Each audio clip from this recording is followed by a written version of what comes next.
On this episode of the Pit Therapy Podcast, we talk about the California pop punk band The Story So Far. We get into their influence on the scene, some of their sound changes, and some of the hijinks that Parker Cannon has been a part of. So thanks for jumping on, and let's open this pit up. Somebody hit somebody!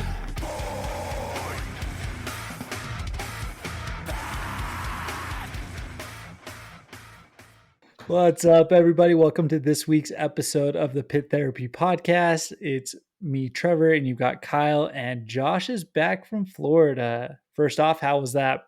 It's terrible coming back. Are you going to be on any Florida Man videos?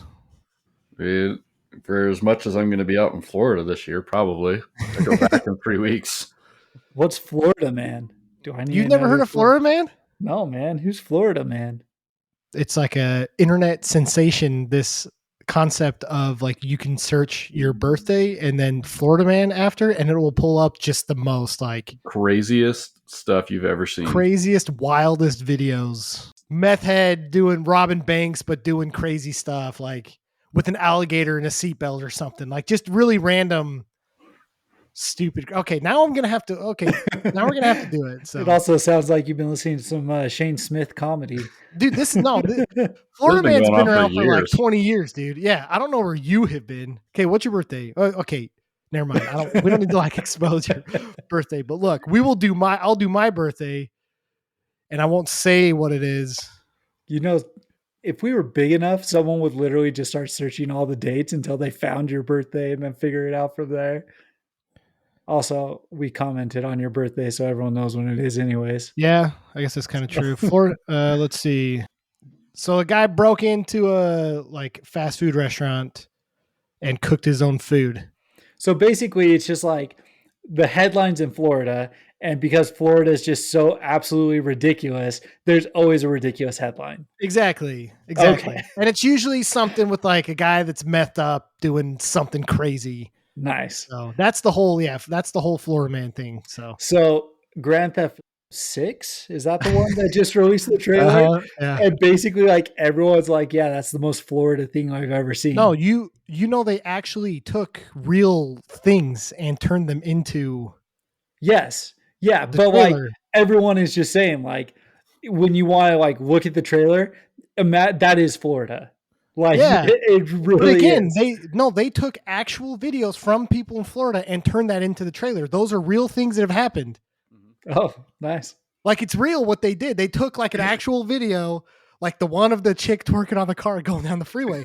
That's an actual video, and they turned it into the video game trailer.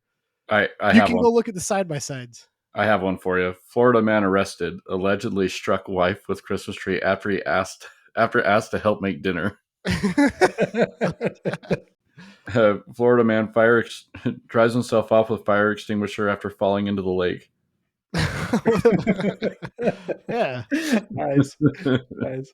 What about new music? What have you guys been listening to? I'd have to look it up. Zabalba. Yeah. Zerbrebra. Easy one. What do you think about that E EP? I will be very honest. I haven't really liked anything from Zabalba since like their last big full length. Okay. Even the new stuff, like I actually really like some of the songs, but it's just Zabalba. Mhm. It's not like anything special, but it's good. I think their best song they've ever written is Cold. Like the original one off the split with World of Pain, I think. That's what it was. Yeah, I mean, definitely wasn't groundbreaking, right? But it's just some heavy beatdown that's awesome. And they're rolling through here next Monday. Hopefully getting out to catch that one. What about any new shows? There was a bunch of actually stuff like announced last week. I know the Pain of Truth will be here on Friday. That got moved to a new venue. It did. It's still on State Street in Salt Lake. It's between 6 and 700 South. I think it's the Scooter Shop. Huh. And then Armor for Sleep was on Saturday. That was with the Spill Canvas and the early November. I heard that was really good. That was really packed. I was bummed. I had plans to go to that and ended up in Florida instead. Oh, That's Bummer, poor man. you, man. Poor me. Yeah, I don't know. I saw the Taking Back Sunday tour they announced, and it's with Citizen. So That's right. depending on ticket prices, I might try and catch that. Yep. So if it's like $80 a ticket, then nah, I'm good. Yeah. But Better about that? Lovers is coming Who? with Better Lovers with See You Space Cowboy, Foreign Hands, and Greyhaven. And they also said that they're going to release a full length before that tour. Do they have a So- tour date here? Because I didn't see it. No, it's up in Boise. Yeah, I saw. Well, I saw it goes to California to Vegas, back to California, and then up to Oregon Yeah. and kind of around. Yeah. So So the hit Yeah. Boise is the closest one to us, which kind of sucks. But, you know, we'll have to see what the full length produces. I actually think that the supporting bands is who I would go to that show for, honestly. Foreign Hands and Greyhaven would probably be the two I'd want to see on that. And then LDB Fest. That got dropped, and that is That's gonna be crazy. stacked. That's a solid lineup. What do you guys think about that? I'm already trying to talk my wife into it. yeah, dude, being able to see Hatebreed and Obituary not surrounded by a bunch of metalheads, what is a total different way to see them. It actually has a pretty cool mix. Like Hatebreed, Obituary, that's kind of out of nowhere. And then it's got all the like pop punk bands that we've talked about pretty much, right? Like No Pressure and Koyo and Yep. all that stuff. And then And then all you got like, like Anxious and Fiddlehead. yeah, and Mind Force, and I don't know. That's a cool lineup, hits a Yeah. lot of genres. So No, and they it's did, only $125 for 2 days. which is in terms of festival tickets, that's nothing. I know. I mean, you're going to Kentucky, so Which probably is cheap though, right? sure. Like a hotel Better in be. Louisville is probably not expensive. Just gotta wonder what backwood diseases you're coming home with. Not in Louisville. Oh. The one other thing I wanted to ask you guys about is I saw that Comeback Kid signed with Sharptone. Sharptone's actually getting a pretty solid roster right now. What do you think about it seems like it's consolidating around like a couple labels. Pure Noise is really big right now, Sharptone. What do you think about kind of this consolidation within the scene amongst these kind of couple of labels? I think bigger bands are doing that, but you still have, I mean, like LDB is run by is Triple B, right? Yeah. Records. So I still think there's other ones out there, but I don't know. Pure Noise has like every band that I like, it feels like. So I'd be interested to Really see cool. who owns Sharptone or where they came from. Yeah, I don't know enough about them. I just know that a lot of bands are starting to come put music out with them.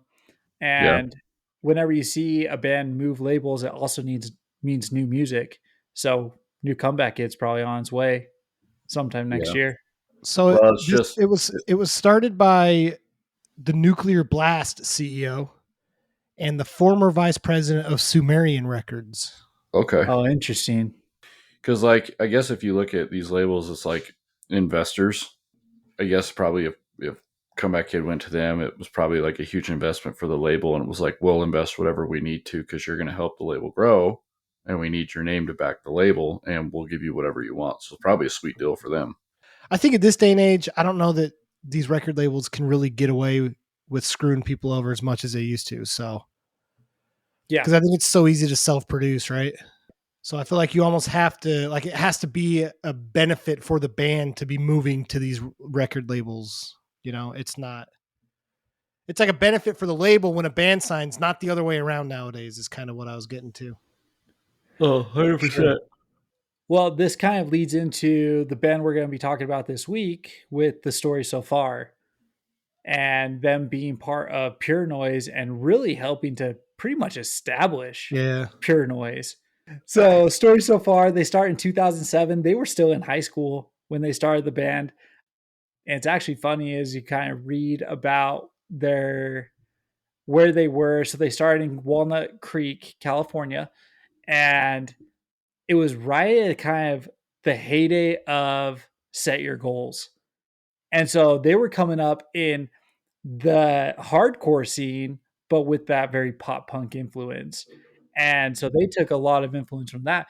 But they were so young that even though they started in 2007, it wasn't until 2011 they were really able to start touring because their drummer was still in eighth grade. So their original guitarist, is it Kevin Ambrose? Is the little brother of Mike Ambrose, who is the drummer for Set Your Goals. So they got started in that hardcore scene, at least the two of them, right? Yeah. And I think that all of them have pretty much been friends since middle school. So where one goes, all go, right? I mean, that's the same thing for us. We didn't really care about what show it was. We were going to the show because we were all hanging out together for the most part. So I do think that they were all part of it. And I do think that that is where their upbringing was. I think that their first tour was with Senses Fell. And I think that it was a national tour early on that they were able to get onto. And so why not? You know, coming straight out of high school and going on tour with Senses Fell sounds like a sweet deal, right? Yeah. I thought it was really interesting that what they came out and said is there was a really weird trend in pop punk at this time. You didn't like, it was really trending down, quite frankly, you know, and the bands that were making it big were the easycore bands. And they said they made a conscious effort not to be easycore. They wanted to take it back, take it more simple, and make just good solid pop punk. They wanted back to like New Found Glory style. And, you know, at this time, the three bands that stick out in my mind are The Story So Far, Neck Deep, and The Wonder Years. They all kind of got their start right at that same time. Is there anyone in this time frame that I'm missing that stuck out to you guys the way that those three bands did? So you have like Handguns, Man Overboard, Fireworks, Such Gold, I think is around this time. But Such Gold was really good. Yeah. Okay. This Time Next Year, which I think is one of the like most underrated pop punk bands ever in like this era. Yeah, I think there were quite a few. I personally, like, I did a little bit of research with these guys. I honestly have listened to these guys since they started, you know, forever. Right. But I had no idea that he was the little brother of the guy from Set Your Goals. It's almost cheating to to do that. That was right? the original guitarist. I don't even think he was on the first album though. No, but like it gets you started, it gets your name out there, makes it easier. But it also, because like you said, okay, so they grew up in that scene, they know people. It's an easy box to check to get recognized, you know? Yeah, I was listening to a podcast with him. The podcast is called Forum of Passion, and it was with Parker Cannon. And he was talking about he would go over to the Ambrose's house, and when Mike was back from tour, they would go raid his room for merch and CDs and stuff like that. How cool would it have been just to like go raid someone's room for just like free merch? You know, like it's awesome. And specifically that Northern California scene, it was pretty rooted in hardcore. Like we've talked about that a couple of times, but that Northern California scene had the East Bay punk, it had the hardcore scene. And so this was a very interesting time with around 2005 to 2007 that these guys were coming up in. What caught my attention with them was the fact that they weren't easycore. So it's cool to hear that they made an effort to not be like that. Cause it was like this really weird era where you had like, you're just coming off of Set Your Goals is like really good album. And then you've got 4 Year Strong, which is leaning into the easycore. New Found Glory is kind of like dying down a little bit. I feel like this is kind of their stretch where they didn't have the best music. And then you start getting crap like Chunk, No Captain Chunk. Yep. And things like that. And I'm like, that's not the pop punk that I want to listen to. Mm-hmm. So when I started hearing these guys, I was like, okay, there's still some people that get what this should be, you know? Right. It took it back. The first song I heard was Quicksand. And like, it just was incredible. I was like, this is exactly what I'm looking for. This is 100% the pop punk that I'm looking for right now, you know? I think the first song that I ever heard from these guys was Mount Diablo. And it's still like one of my favorite pop punk songs, like probably of all time. But the interesting thing about this one is they recorded it twice. So they had this on their split with the Maker, and then they re-recorded it for the full length Under in Soil and Dirt. But Josh, where did you start with these guys? When did you get into them? So let me pull up the record. It had to have been in 2012, I think. Okay. No, I guess 2013.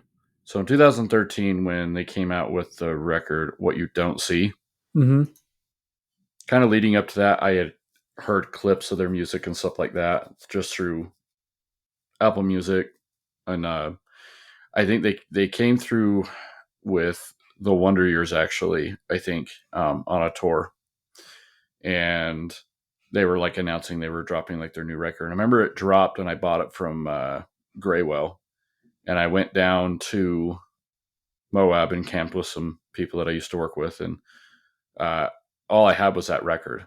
I had a CD player. I didn't have like an aux cable, so I listened to that record front to back, all the way to Moab and all the way back, just on repeat, over and over and over and over.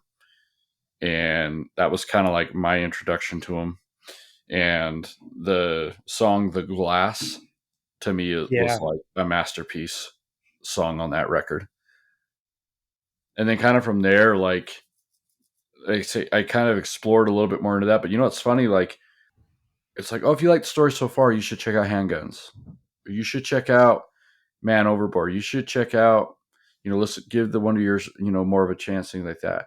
I did not latch on to any of those bands like I did the story so far. To me, they all I could almost group them all the same because there wasn't anything like defiant with them. The thing that stuck out to me the most with this band is the vocals are a mouthful. They're not simple. He has a lot to say in in a lyric sentence, but he gets all of it and it's clear, but like his melodies follow the melodies of the guitars going, and that to me is like really like distinct. I think that's why I really like these guys. Yeah, the vocals is really unique. I mean, Parker Cannon is just super unique.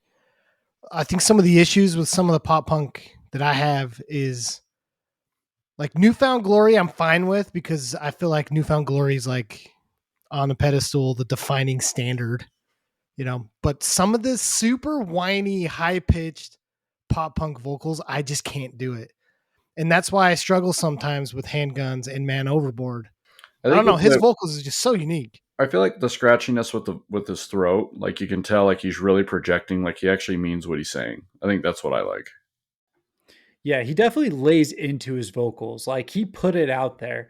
And I think that was one of the interesting things about specifically that Mount Diablo song. If you go listen to the split with Maker and then listen to it on the Under the Soil and Dirt album, he projects way more on Under Soil and Dirt than he does on the split.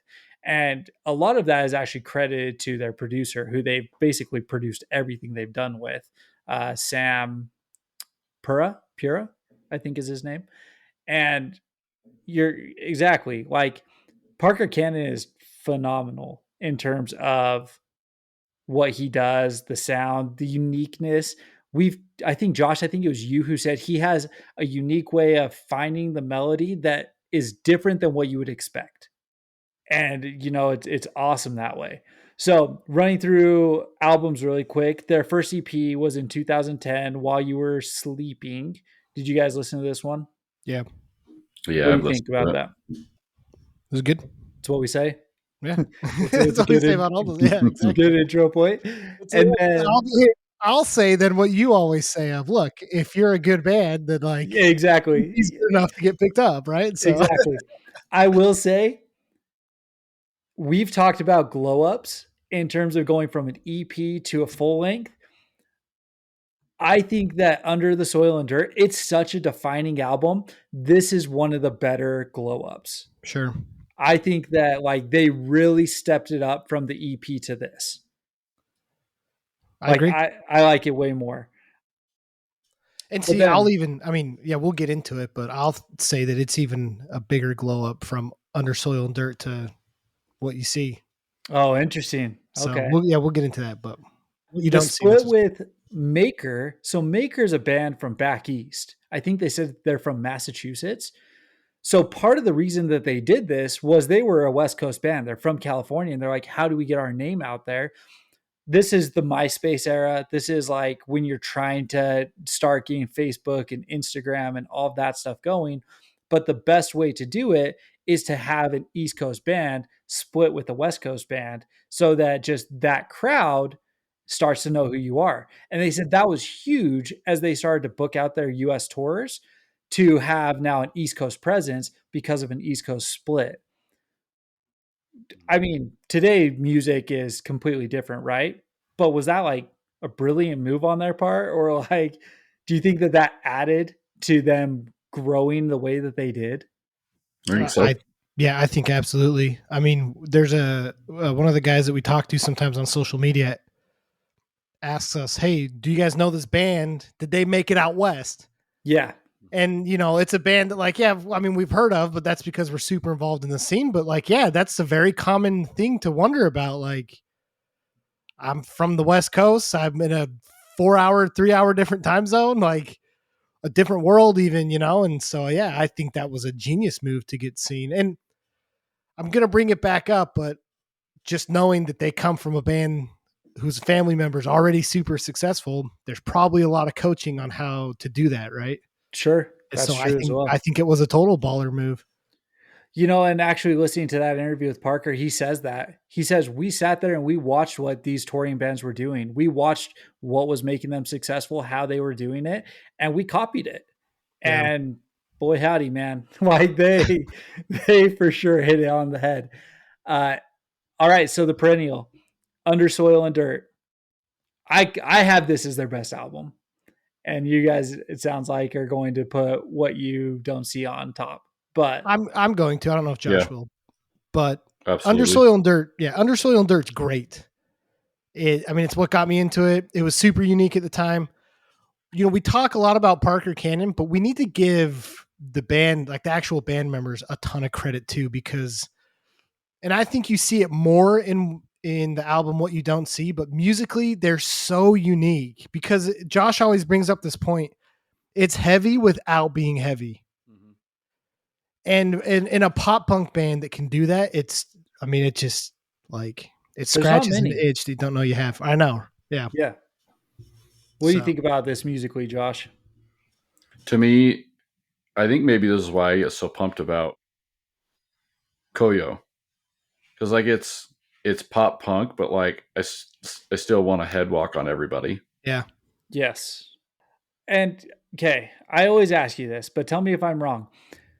I feel like the rhythm section in here is actually pretty simple, but then the leads are actually a very simple melody to follow along to. And it makes the music very enjoyable. Everything you listen to, like you can listen to the same song and you can say, okay, so there's Parker's melody on his vocals. Then you start to analyze, there's the lead guitar, and it's a very simple melody, but it's super catchy. Like that's one thing about these guys is like the music itself, you take Parker out of it, is just like it's simple, it's easy to listen to, and it's really catchy, which is what I love in pop punk. I think there's a huge difference in bands of any genre when you can produce like anything catchy but have like a dedicated balance. Like if it's just straight pop punk, but you've heard it before, it's stagnant. It's not bad, but it's also like looking at a lake with no ripples. There's nothing. It's just there. Like, to kind of give you an example, next time you go see a live band, like when you actually like enjoy watching like a live band, watch their balance on the stage. Like you don't have everybody grouped over to the side, right? If you watch the singer move here, the bass player moves here. Or like the bass player moves back. Now the guitar player moves up and the singer comes over here. It's like a chessboard almost to kind of keep some kind of balance. Like sometimes like doing the same thing in writing. Like you could write a simple riff, but create 3 different drum beats, and it changes how you hear the riff. Yeah. And I think that that's one of the cool things about these guys is they strip down their songs multiple times to like acoustic versions and things like that, and it's always like a different listening experience.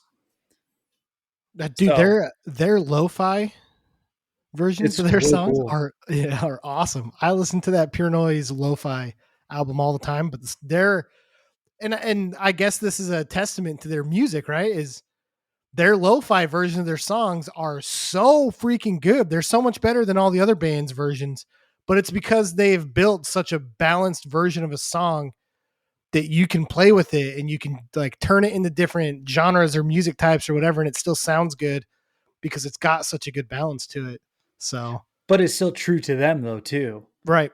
Yeah. Like I sit there, I listen to like the clairvoyant lo-fi version, Uh-huh. and I'm just like And you're singing singing along, right? along to it, You right? know every single like beat and part of the song that you're just like, yeah, this is exactly Yeah, it. You know? So, exactly. Okay, and so so in this album came out when 2000. 2011. How do you know how old they are and stuff at this time? Are they So still in high school? Or are they just out of high school? their drummer is just graduating at this time, is my understanding. So their first tour is starting in 2011, and they put this out to go tour, is Yeah. what I had read. So I think that they were a couple years older. I think that they were probably, let's see, they were probably 19 or 20, Okay. and he was 17 Yeah. graduating. Which, I mean, to have the musical maturity at 19 to write an album like this is, I mean, I know people will give pop punk crap and be like, it's not complicated music or whatever. But if you really listen to them, there is like complexity and intricacies to their music, even though we've talked, because I think the simplicity that they've done is also complex at the same time because not a lot of people can do that and do it well. You know what I mean? And to do that at 19 is very impressive. So, I think it's wild to like hear about young musicians like that or part of bands. Like Yeah. if I remember, I think the drummer for Amber Lynn was super young. Well, I mean, the one that comes to mind for me is Our Last Night. yeah. Like, you know, as much as like we give them crap today, when they first started, the younger brother was They were good, dude. 14 or Yeah, 15. their parents, like their 13. parents toured with them, right? 13. Yeah. It was the same with Paramore because I think they, like her and the rest of the band, were all in high school and their parents had to tour with them and stuff. Yep. So, Or even like there's an old video of Green Day them playing during their Nice. lunch hour, I've seen that one. and I mean they're a lot better now, but they still sound really good. And to be like that tight as like a 4-piece now or 3-piece now, it's pretty wild. Right. so I coach my kids' sports teams, and it's kind of the same thing with this, right? There's just people that are like, they're just born different, you know, like they just get it on a whole different level than everyone else. And then you see it in sports all the time. Like Messi was recruited when he was like 6 because they were like, yeah, you know, he's got it. And I just think that like some of these musicians on bands like this or Green Day, that they're just honestly like born different, you know, like they just get it at a whole different level than the rest of us do. You know, and going along with that though, it's typically like younger siblings. You know what I Sure. mean? Like it's usually like a younger sibling who sat there and like they watch what their older siblings do. They are the ones who get pushed around, bullied around by their older siblings, and then they just come out so much better for it. Yeah, Like that's why they tend to you amplify. two are dweebs because you're the oldest, but I'm the middle, Basically, and that's why I'm so much cooler. You I know? got like the short end of the rope kind of thing. So I Doesn't had older cousins though.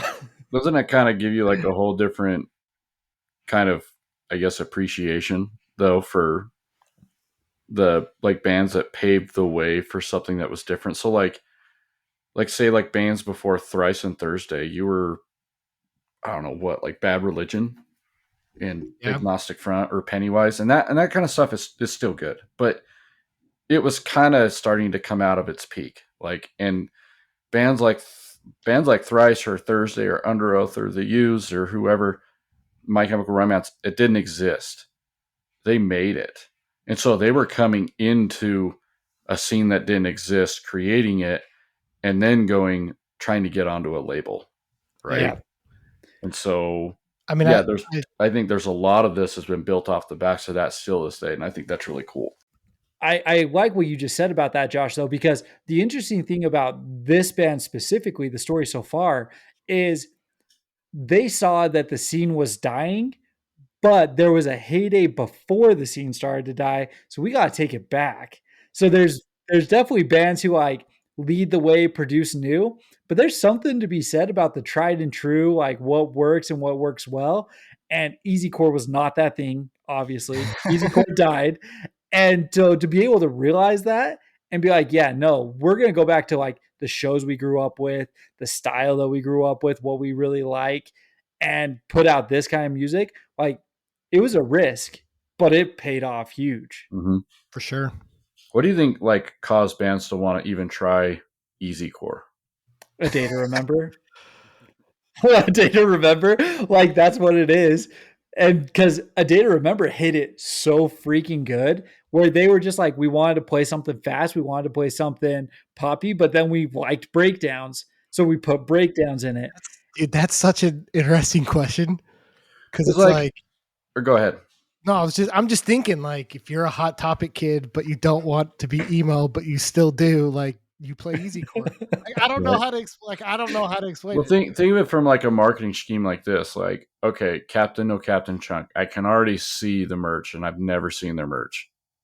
Yes, yes, absolutely. Some stupid like Crayola blue shirt with like a cartoon ship on it and probably bubble letters, right?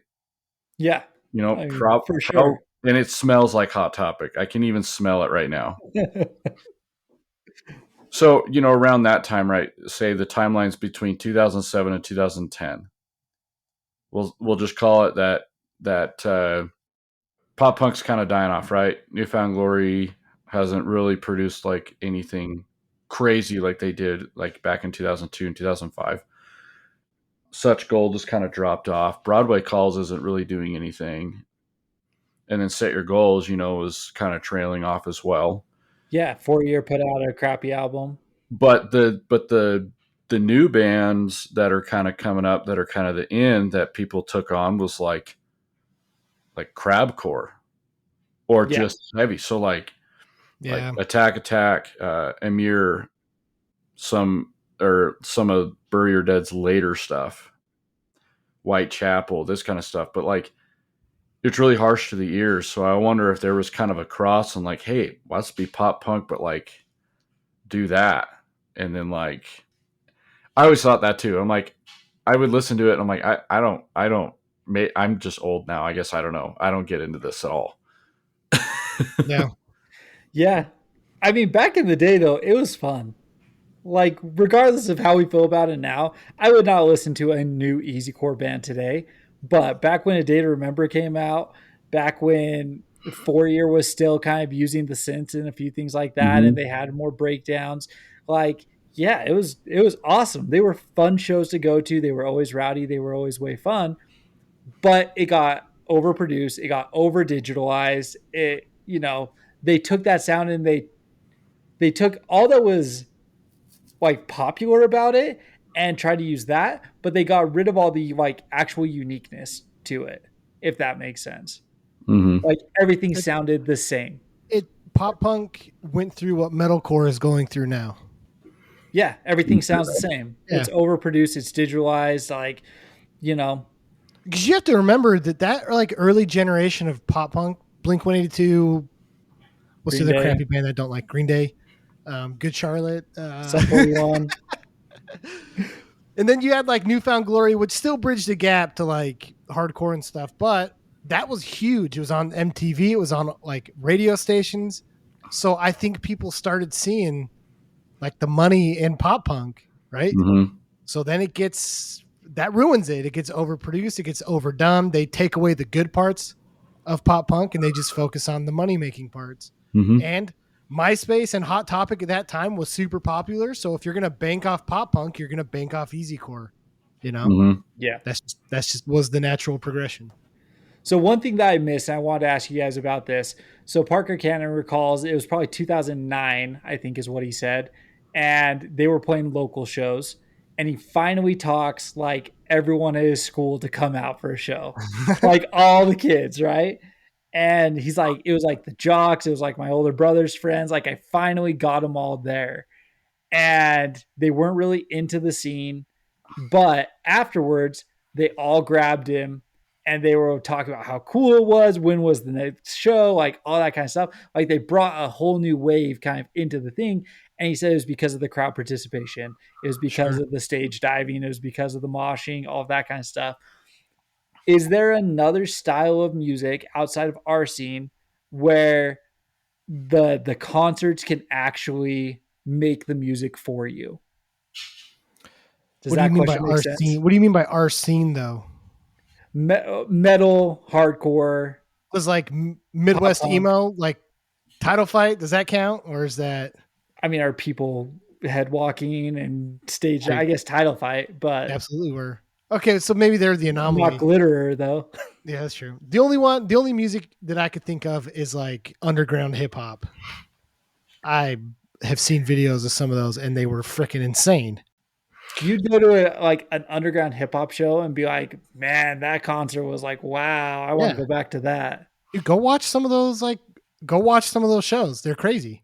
I would say 10 out of 10 rather go see a kind of okay band live with 100% crowd participation versus seeing like the best band you're ever going to see live and everyone just stand there.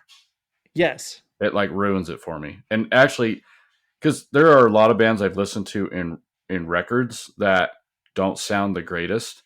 And I've had this talk with my brother a million times. I'm like, dude, you just got to see them live. It's like a whole different thing, you know? Yeah. But then you go back and listen to the record and you're like, no, dude, you got to go see this song live. It's way heavier live. I think this is probably a good thing to point out, like, to anybody that listens, that thinks they are a hardcore kid, but has never gone to a show. It's not the same. Like, We had this conversation. like Yeah, it's We not talked the about this same. last week. This is the way I think me and Trevor put it: is hardcore is not a spectator sport. No. You participate or you're not involved. You know, Yep. that's just kind of how it is. So Yeah, it's, and I guess maybe instead of attacking anybody in that sense, like I'll attack you anyway. But go to a show, you know. And if you don't, post your merch on sale. If you wear an XL, you can hit me up. I'm underscore Josh. I will buy it from you. No, I just think it gives you a whole new defining respect for not just the bands but everything. So when I think about that mentality, I'm not saying it from a me looking down on someone that doesn't go to shows. It's me trying to say, like, you are missing such a huge, fun, incredible part of the scene. Like, go there, bump into people, like, experience it. It's get a physical reaction to the music, you know? Don't, yeah. you know, you're not going to pitch a tent pole at a concert, but, you know, experience it. Okay, so let's move on now to what you don't see. 2013. Josh, you already said that this album you put on repeat. Kyle, you're saying that this is their best album. Why? Absolutely. What do you mean, why? Do you have ears, Trevor? Come on, guys. Specifically, what songs are standing out? I think the music is more mature from a production and also just like an instrumental standpoint. It's way more heavy without being heavy as well. The first song, the things I can't change. Yeah. Like it just comes in so nice. And it's just one of those things where you're listening to it and you're like, yeah. Oh yeah. It's going, man.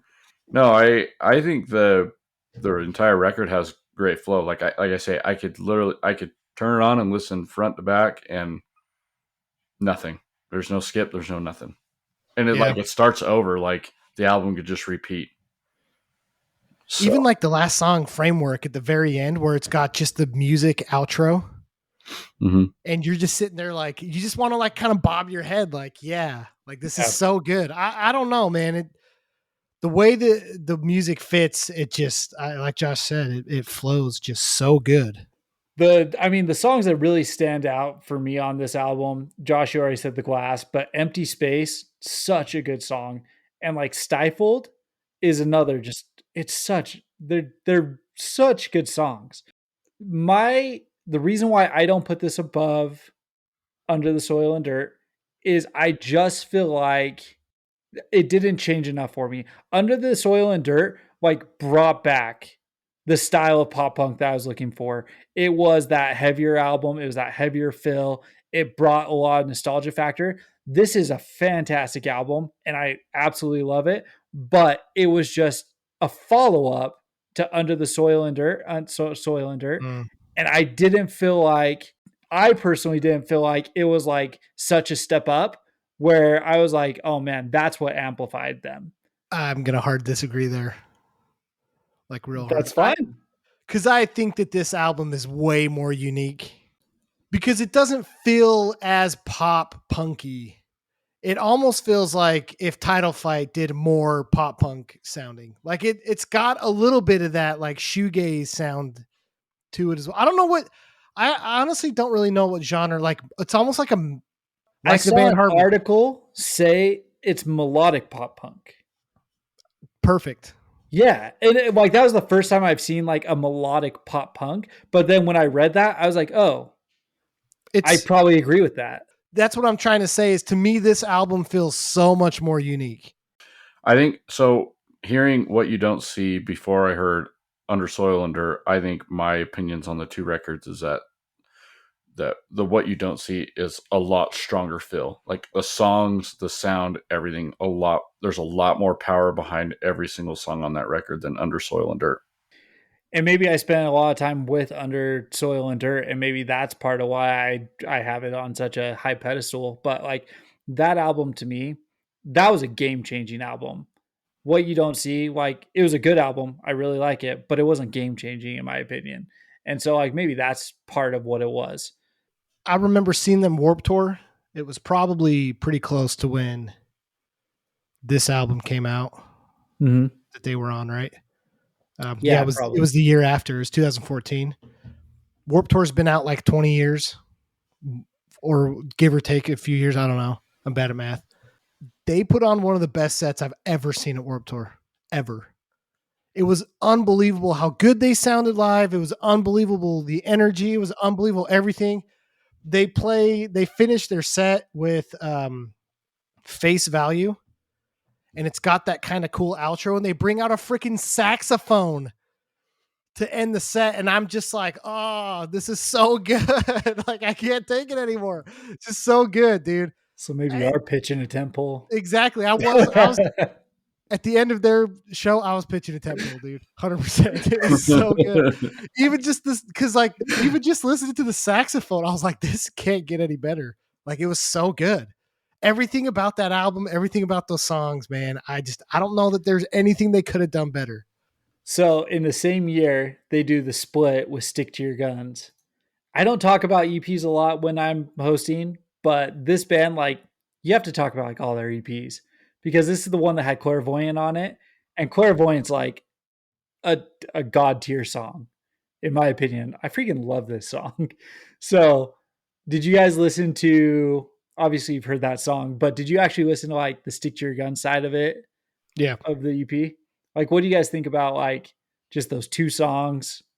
Stick to Your Guns. I like Stick to Your Guns. Yeah, it was good. I haven't really liked anything from Stick to Your Guns since their first record. All right. That's fine. But I mean, it was like, Stick to Your Guns, cool. Yeah. I think this is also... Yeah. Go ahead. Nope. No. I just was going to kind of agree with Josh. Okay. This is also where they start to get into some controversy. This is where we first get Parker Cannon in the news, right, on Warped Tour for sticking up for the crowd. So I think it was 2014, right?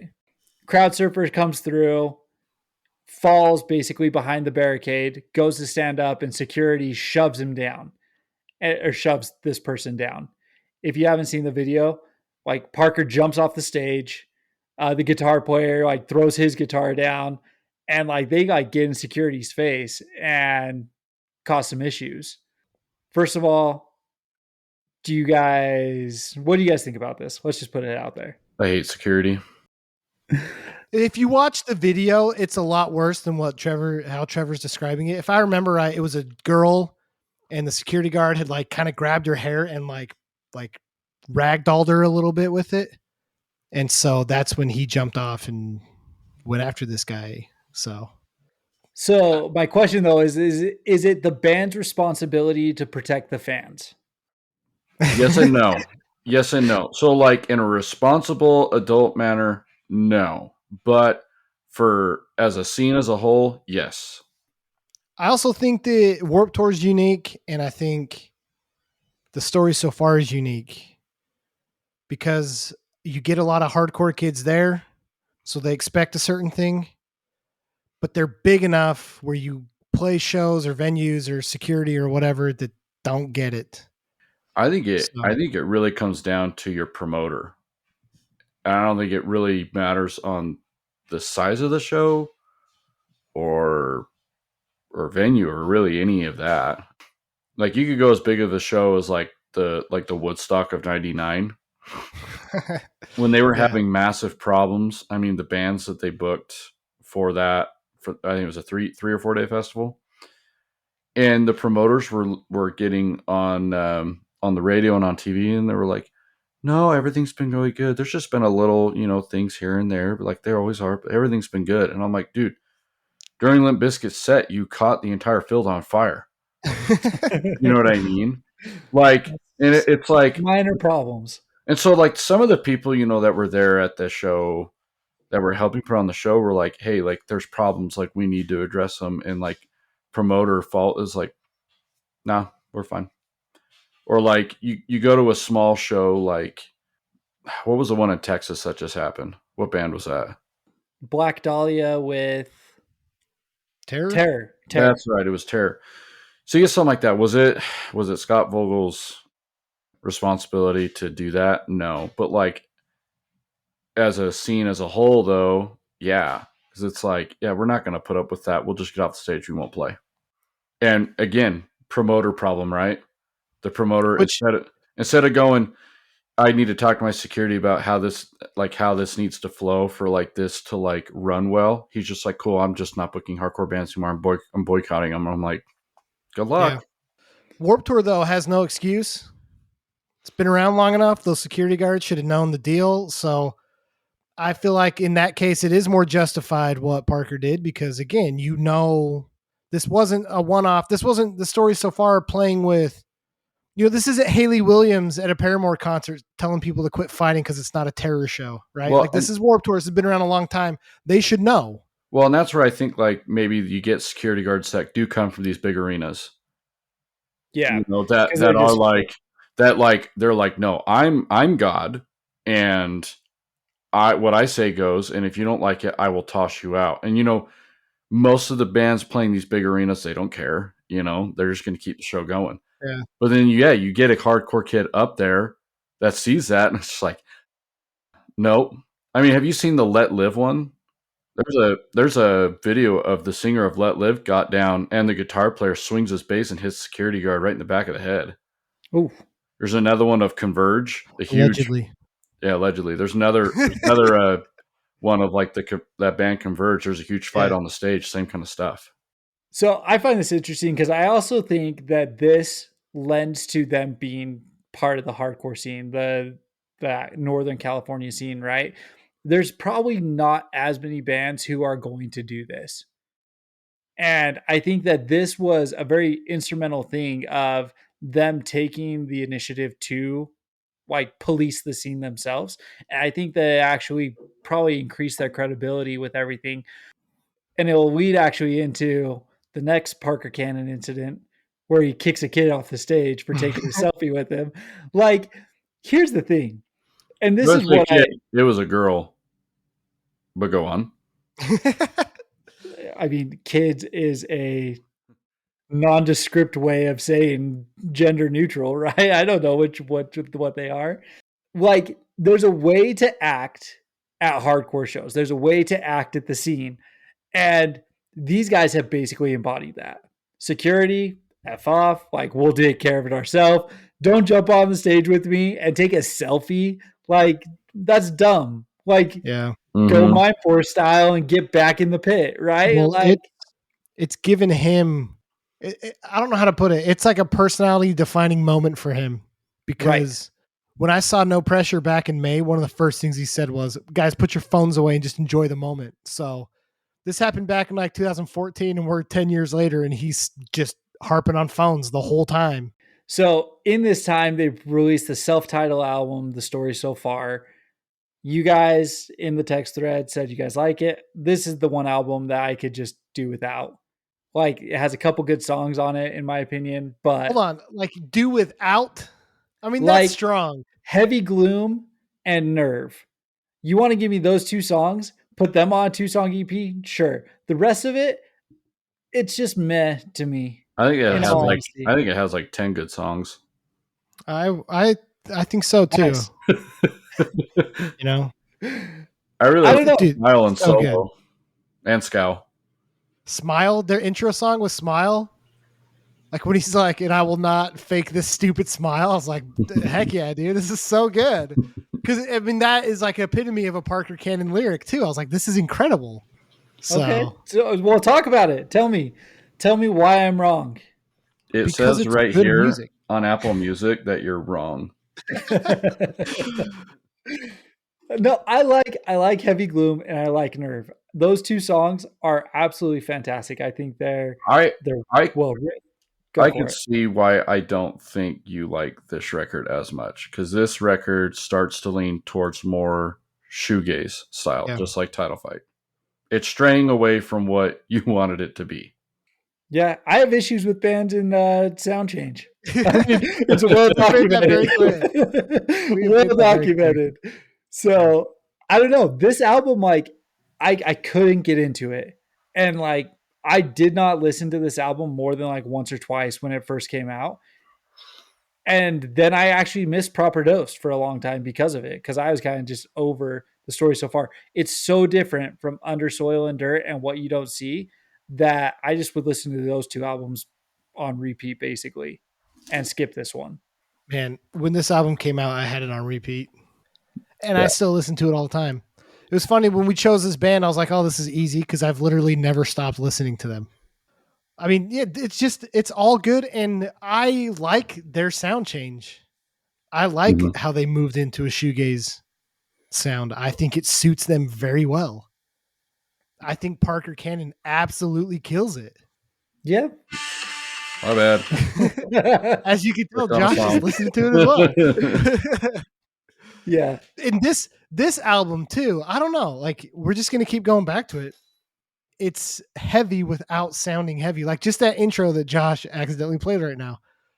Like it is heavy without sounding heavy. If they opened with that song, like I'm instantly just like, what was the term we used for the Thursday? Bulldozing people. You know, like Yeah. I'm going wild. I'm just going nuts. So I don't know. I didn't care for it. There's a couple songs that I really do like, but for the most part, like I can listen to those songs and I'll just skip the rest. The But one go for it. Yeah, sorry. I was just gonna say the one thing that I find really funny, especially in this album and with their last two EPs, is there another band that has been as obsessed with a color as the story so far is with like blue and indigo and navy blue? Because I feel like it's referenced in at least 4 songs in every album. You know, maybe not a color, but keeping a consistent theme. The Wonder Years actually has kept a consistent theme over a couple of their albums with The Devil in the Bloodstream. Yeah, Like that gets repeated often. And so it's interesting that over this time period, there's a couple bands that are kind of leaning into that repetitive, yeah. alluding to the same thing over and over. I feel like this album that's got a part where he says like he's feeling indigo Yeah. And then and dark blue. then dark And blue then there's this and song navy blue. song navy blue. Yeah, I don't know. It's just kind of funny that like that's the color that he fixates on. Like, Mhm. You know what though? I don't mind it. I actually like a You like band navy that blue? will sure. Okay. No, I like a band that will keep a little bit of consistency. I like a band that has similar references throughout, kind of thing. I think it's interesting. Okay. I think that it keeps continuity within their music, and I think it's kind of interesting to pick up on. Are bands allowed to change their color? No, he cannot start talking about red. He suddenly started going to like, yeah, fuchsia. I'm feeling fuchsia. Well, I don't know what that means. I'm seeing red in all their songs. Yeah, he starts out their next album's like saying he's seeing red, and then it just turns into a deathcore album. You know? Maybe that's No Pressure now. No Pressure is green. Does he say he's seeing red and then he covers Chevelle? Yeah, it's like that's a Chevelle song. That's all I could think of. Yeah, I'm glad you got that. Oh man, that's hilarious. That's a good song, dude. I'm gonna have to go back and listen to that. So this is what's interesting though. These guys toured heavy, right? 2011 to 2016. I mean, you've got 3 years in there with 100 plus tours. One of the year was 97. Like these guys are consistently doing like 100 dates a year. They got so burnt out. And like Parker Cannon literally disappeared. And it's right before this where he kicks the person off the stage before he disappears. Like he was done with it. He was fed up with it. If you watch clips of them playing live, he's not moving around. He doesn't have the same energy he used to. Like it's not the same. That's what everyone says, right? Like they lost a passion for it. He even says, he's like, I lost a passion for everything. It wasn't just music, it was everything. And what was interesting too is because I'd read an interview where he talked about how those first couple albums, they're like breakup albums for him, right? And when you're 6-7 years in, and he admits, he's like, I just don't want to sing. This is when they were talking about him starting No Pressure. He was like, I just don't want to sing about that anymore. But that's what people have expected us to write. And he's like, that's just not me anymore. Which is like super healthy, like good for him, you know? Well, I think it was that article too, where he specifically said, like, I've been touring so heavily, I don't have a breakup in me. Like, he's like, it's not even subject matter I relate to because I haven't been able to date normally in 6 years. Right. So like, how am I going to pull from that? So he essentially goes into hiding, gets heavy into some drug use, which he's come out and said, and then they put out Proper Dose after some friends staged like an intervention and they were like, dude, you've got to leave your house. Like you got to do something. And they come back with Proper Dose. This album, like, I love Proper Dose. I think that this album is fantastic. What the F's your problem with the last album? I know.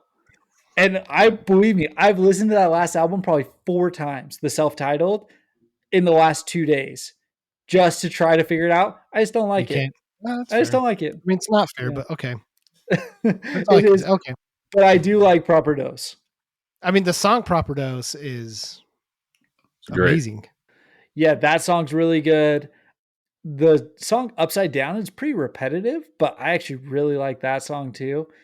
And yeah, I don't know. I super enjoyed this album. So what else do you guys have to say about Proper Dose? Definitely, I think out of all the albums, in my opinion, is my least favorite, but it's not because I don't like the record at all. I like the other stuff better.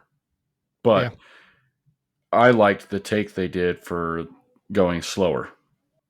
I like it a lot better than, like I say, still stuff like Handguns or Man Overboard or Wonder Years. I'll still take these records any day.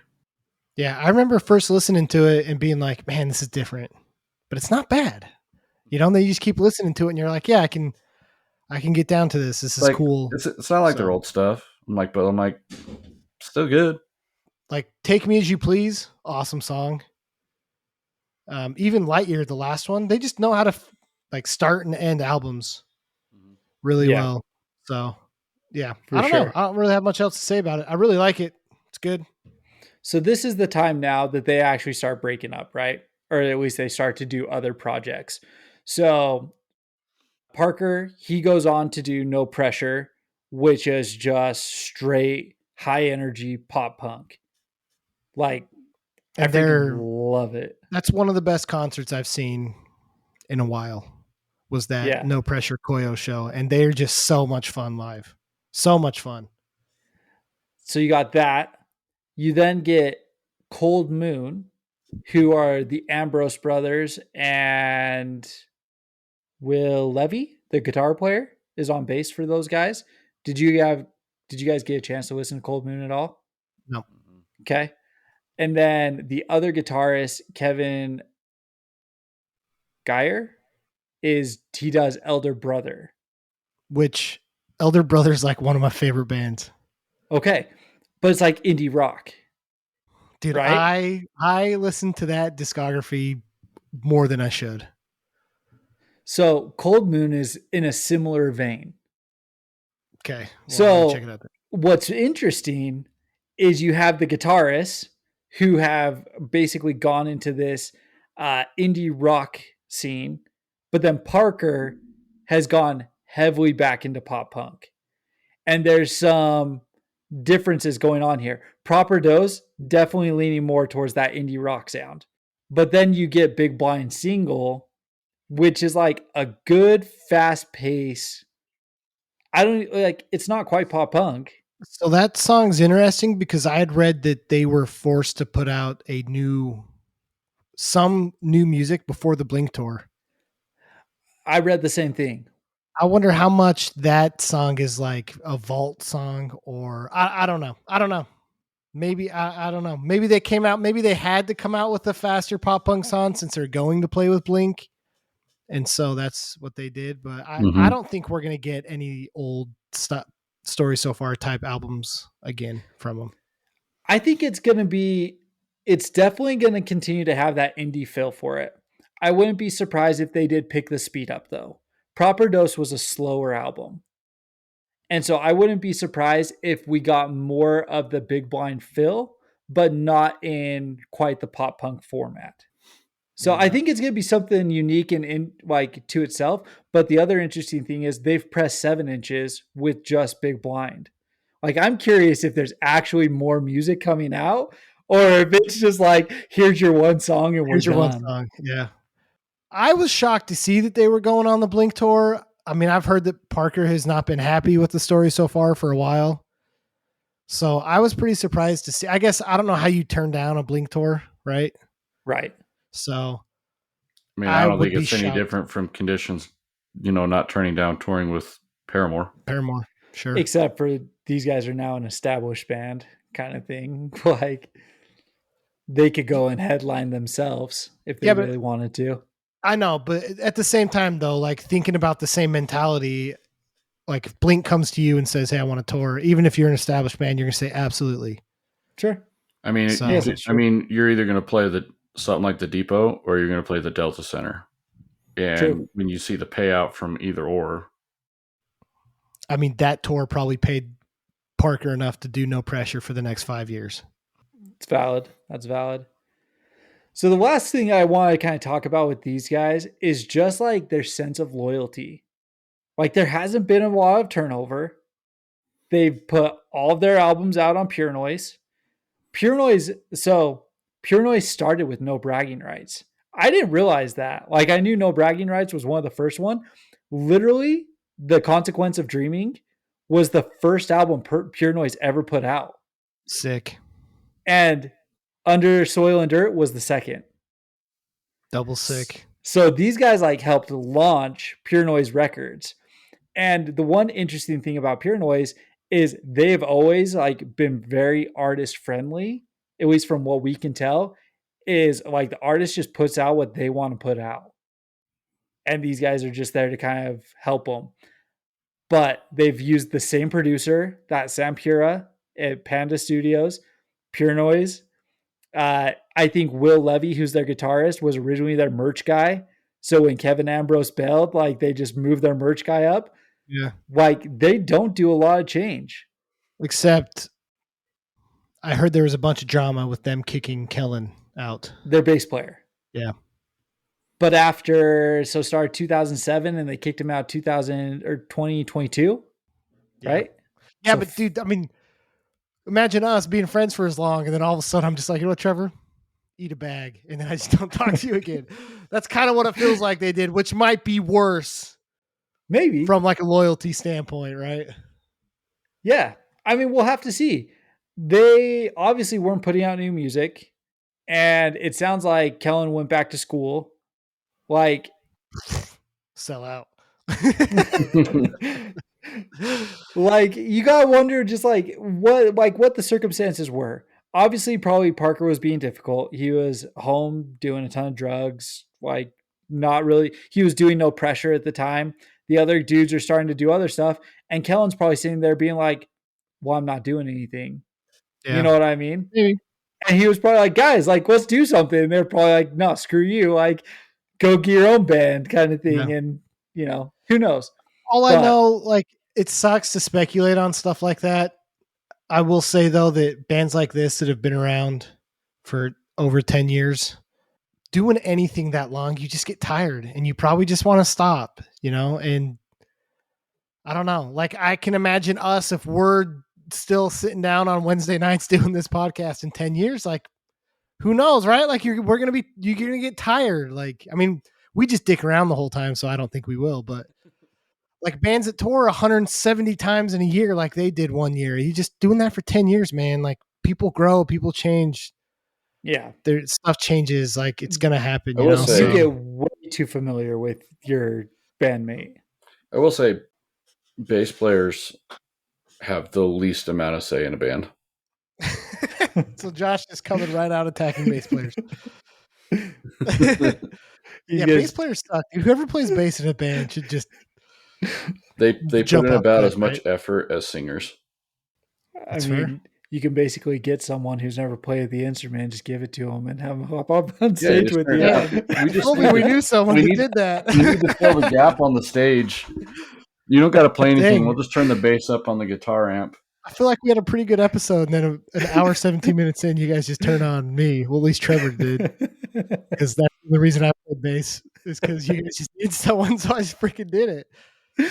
Oh, and I never once complained or caused any drama, so screw you Yeah. guys. But you know what? But what I mean is, okay, let's put it this way. Like, I don't think bass players play bass because they want to play bass. They play bass because, like, I don't really want to play. I just want to run around on the stage and not really play. Can you just turn the bass up on your guitar a little bit? Yeah, the bass players absolutely just want to be included, right? They just want to feel included with a group of friends, okay? In all fairness, though, like the bass in the story so far is solid. They have some solid bass lines. So cool. You guys have anything else about these guys? Like, I actually hope that we get another maybe headline tour with these guys coming at some point. I think it'd be awesome for them to, let's see, they missed the 10-year for What You Don't See. So maybe the story so far self-titled we get. So where would you rank them for pop punk greatness? Are they higher than? I mean, I don't think there's a doubt that they're top 10. No. I could easily put them top 5, and honestly, I could probably justify a top 3 for me. Top I think 3's pushing it. I think they're definitely a band I would refer to if, like, I'm into pop punk. What should I listen to? They would definitely be one of them. Yeah, I'd say that they're top 10. I don't know if they crack my top 5. So probably Really? that kind of 6 through 10 range. Huh? We'll have to get into that then, because I'd be interested to know who you'd put in front. I mean, I know a few of them that I could probably just call out, but Yeah. not in the top 5. Like, that's surprising to me. But I think maybe I've got a like bigger soft spot for them. I mean, like, yeah, no, I really like the story so far, but I even said it when we did the Neck Deep episode. Like, the Neck Deep was that band in this group that actually really stood out to me. And even the Wonder Years, I know that both of you guys have not cared for the Wonder Years as much, but I really like the Wonder Years. And so, like, of those 3, they're actually probably number 3 for me. Over like a Newfound Glory, 4 Year Strong, Set Your Goals. Oh, no. I'm talking those 3 just alone. Oh, okay. No, there's those 3 alone. Yeah. And even those bands, like maybe Neck Deep is like a number 5 for me. Okay. So yeah, I'd probably have them somewhere around 7. Okay, what if they didn't release the Story So Far self-titled CD? Then where would you put them? Listen, if it was just the two, no, I'm just kidding. No, like again, they're incredible, and I freaking love the Story So Far. I actually hope we get more new music from them. But in the meantime, like, do y'all listen to No Pressure all day long? Well, That's true. sweet. Next week, Josh, you on it? For the Fallen Dreams. Ooh, Interesting. Have you guys kept up with them at all? Not lately. Good luck. okay. As in, it's good or it's bad? I think it's good, but Trevor's going to be like, they should have changed the band name. No, It we've is- settled that. We're done. It is with that. so vastly different, but I've got their vinyl of the one with like the teeth on the front label or on the Mhm. front. they've thing. got massive lineup changes, Cool. Ooh, but a so lot of records. we do get to talk about the 100th if there's no original band Original members band member. remaining. And actually, they have a record, and they don't have a bass player listed. Oh, really? Yeah. So that's They interesting. just put like Dell computer. They actually Producer. switched singers after the first record too. So Man, that first record was so good, though. Yeah. Absolutely. Okay, cool. Well, yeah, For the Fallen Dreams next week, then. That's like a good, solid metalcore band that we probably haven't like dug into a good metalcore record like that recently. So Yeah. it'll be fun. Dope. All right. Catch you guys next week. Okay. See you. Bye.